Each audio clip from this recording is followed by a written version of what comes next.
Salut à tous, alors je suis allé voir l'excellent Everything Everywhere All at Once qui peut être traduit du coup par tout, partout et tout à la fois et qui est un titre qui représente exactement ce qu'est le film. C'est un film complètement fou et c'est un des meilleurs films de l'année d'ailleurs, un des plus originaux en tout cas, qui va traiter tellement de choses, de tout, partout et tout à la fois. Et c'est un exercice périlleux pour les réalisateurs. Alors les Daniel, c'est leur surnom parce qu'ils se présentent tous de Daniel quelque chose. Je les connaissais pas avant, j'avoue. Et je découvre voilà un film dynamite qui est plein d'énergie, qui est vraiment je sais pas, un feu d'artifice de tout ce que vous pouvez avoir visuellement, entre les émotions, voilà, on passe par tout, partout et tout à la fois, et c'est absolument génial. Le numéro d'équilibriste, on va dire, ils arrivent vraiment à jongler, mais avec vraiment tout, que ce soit de le développement, les arcs narratifs de chaque personnage, de chaque membre de cette famille qu'on va suivre, et en particulier du coup de l'héroïne, qui est la mère de famille, interprétée par la formidable Michelle Yeoh, qui trouve le rôle de sa vie ici. Elle est enfin tête d'affiche.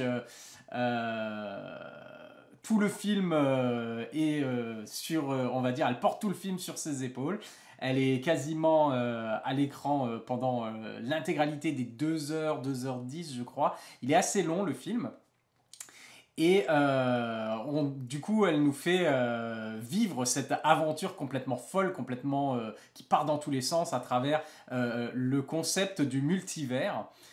On n'est pas chez DC, on n'est pas chez Marvel, on n'est pas dans un film de super-héros, mais on a un film sur le multivers, sur les réalités alternatives, sur les différents choix que quelqu'un pouvait opérer. Et on a cette mère de famille qui est en pleine crise, hein, crise familiale. Est-ce qu'elle vit la vie dont elle avait rêvé, la vie qu'elle aurait voulu? Son mari est finalement... est-ce qu'elle est encore amoureuse de son mari? Est-ce qu'elle ne doit pas le quitter, divorcer? Est-ce que c'est vraiment l'homme qu'elle voulait? Voilà, elle fait le point et puis elle est en pleine crise en fait. Et à travers ça, finalement, elle va voyager, elle va passer d'un univers à l'autre, où des éléments d'un univers vont venir impacter sa vie dans son propre monde, dans son propre univers. Qui vont lui permettre à la fois de vivre une aventure spectaculaire, mais aussi de se rendre compte finalement de tout ce qui aurait pu se passer en fonction des différents choix qu'elle aurait pu faire, des choix différents. Et au-dessus de ça, au-dessus de cette finalement crise existentielle et de ce questionnement, de cette introspection pour le personnage principal par rapport à sa vie en tant que mère de famille, sa relation avec son mari ou avec sa fille, par-dessus tout ça, vous avez encore un énorme film de science-fiction qui est qui est le cadre finalement de cette introspection avec voilà des êtres multidimensionnels qui passent d'un univers à l'autre, voilà, et qui sont à sa poursuite et qui sont à la poursuite aussi d'une autre version de son mari du coup. Et c'est un truc de malade. Le scénario est complètement fou. Au départ, c'est assez, je dirais. Alors déjà, ce sera pas pour tout le monde. Ce sera pas pour tout le monde. Déjà, le film peut être difficile d'accès.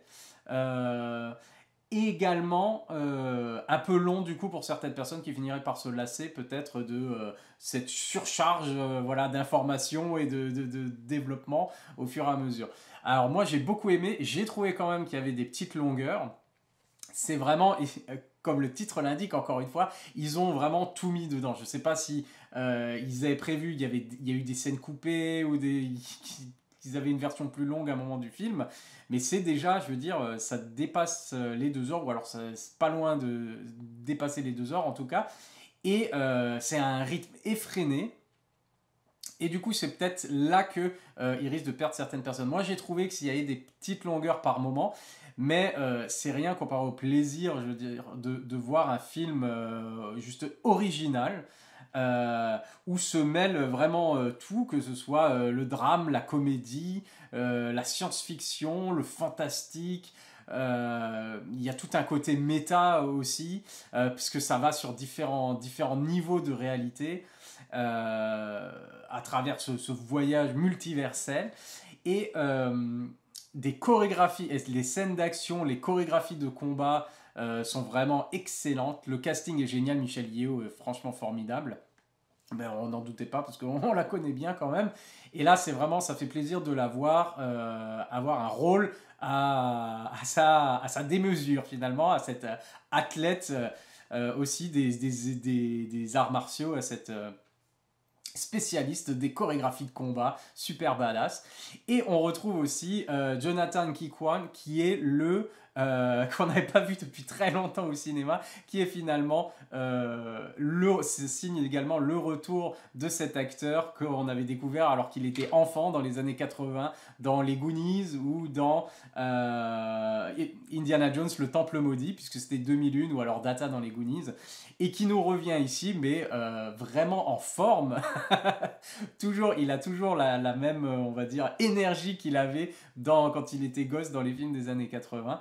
Et ça fait très plaisir de le revoir et de le voir justement dans ce rôle très physique et très drôle et très dramatique également, en compagnie de Michelle Yeoh.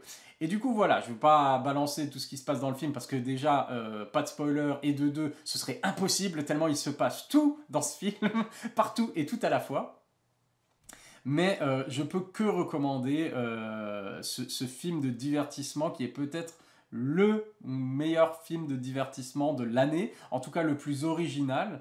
Je ne sais pas ce que je peux avoir en tête qui m'a le plus, on va dire, étonné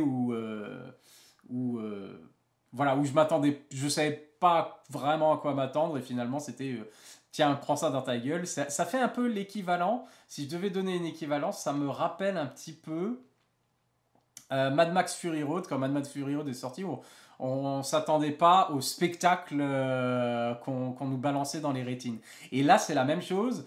Et vous avez pas seulement bien sûr le spectacle visuel, mais aussi vous avez vraiment des vrais arcs narratifs, un vrai développement des personnages.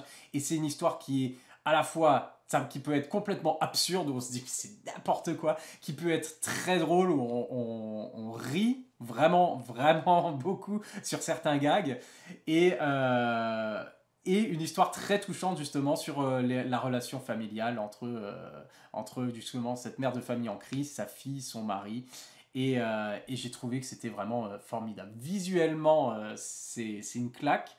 Et on reste finalement investi, même si, je reconnais, du coup, je reviens sur ça, hein, je reconnais quelques petites longueurs, on reste quand même investi dans l'aventure de ce personnage-là. Après, tout dépend, est-ce qu'on accroche à ce genre de film un peu casse-tête, on a peut-être du mal à rentrer dedans au départ, même si c'est fait par petites touches. On reste quand même, on fait, mais où est-ce qu'ils veulent en venir? Qu'est-ce qui se passe exactement? Et au bout d'un moment, en fait, l'intrigue se dévoile et tout s'éclaire, et puis c'est formidable. Donc je peux que recommander Everything Everywhere All at Once. Si vous avez un cinéma, si vous avez la chance d'avoir un cinéma qui le diffuse, n'hésitez pas, allez-y, c'est peut-être le meilleur divertissement de la rentrée. Il n'y a pas grand-chose toujours à se mettre sous la dent, en principe, au mois de septembre. Et là, c'est vraiment un cadeau. Donc, c'est un film qui a un budget conséquent, mais on dirait un film indépendant, mais avec un gros budget. En tout cas, ils arrivent à faire croire, s'ils ont eu un gros budget, ils arrivent à faire croire qu'ils avaient un gros budget. Même s'ils ont un petit budget, c'est encore plus, on va dire, impressionnant. Les effets spéciaux, les combats, les chorégraphies, la réalisation, la photographie, le jeu des acteurs, il y a tout qui est vraiment super. C'est l'un des meilleurs films de l'année. Voilà, je vais conclure là-dessus. J'ai vraiment beaucoup aimé. Allez voir Everything Everywhere All at Once. À la prochaine, bye.